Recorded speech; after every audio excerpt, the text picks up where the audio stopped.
The 9th of October starts as any other weekday. Donald leaves for school by 6:30 a.m. and Stanley is out the door by 7 a.m. After taking care of the little man and the bigger man, Emily stays up and mills about a bit before journaling. She then looks through a few case files a friend of hers has left her to read through.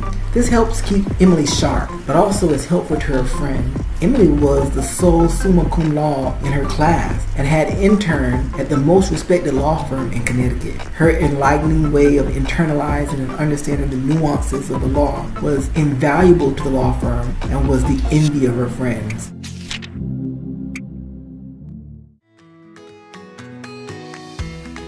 Around 3 p.m., Emily puts down her pen, her pad, and the cases she was reading through and starts preparing for dinner. She places the meat she marinated earlier in the oven to slowly bake, then starts making the filling for one of her tasty pies when she suddenly feels ill. Emily experiences a tremendous pain in her chest and collapses to the floor. It's too early for Donald to return home from school, and Stanley is not expected for about 3 more hours.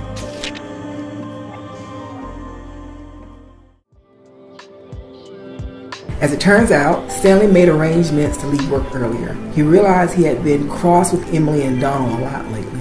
Lately he had so many things on his mind. Stanley did not think it fair that he should take it out on Emily or Donald. Intending to surprise Emily with flowers and plans to eat out as a family, he left work at 3 p.m. and arrived home by 3:45. Stanley opened the door and half expected to startle Emily. After placing his keys down on the sideboard and walking through several rooms, he became worried. He could smell food cooking and he saw Emily's car at home, yet she didn't make a sound when the door opened. He went into the kitchen toward the smell of the food, then found her. Emily was on the floor. She had a pulse and she was breathing, but he had no idea what happened to her or how serious the issue was that caused this. Stanley picked Emily up and placed her limp body into his arms and held her close to his chest. He carefully placed Emily into his car and hurriedly drove to the hospital.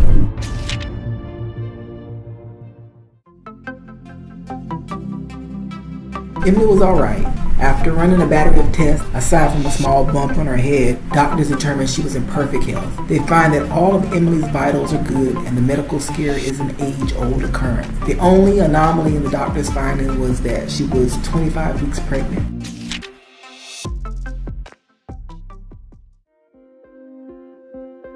Stanley knew his mother-in-law Grace would be mortified to learn Emily passed out, and he also anticipated that he would struggle if he tried to manage Donald's school activities, his job, and care for Emily simultaneously. So he called her. "Hi Grace, this is Stanley.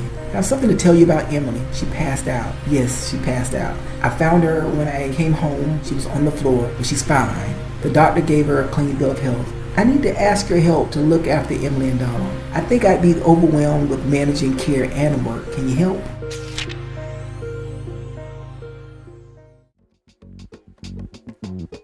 Grace was a retired educator who did not live far away. Grace breathed a sigh of relief when she learned Emily was okay.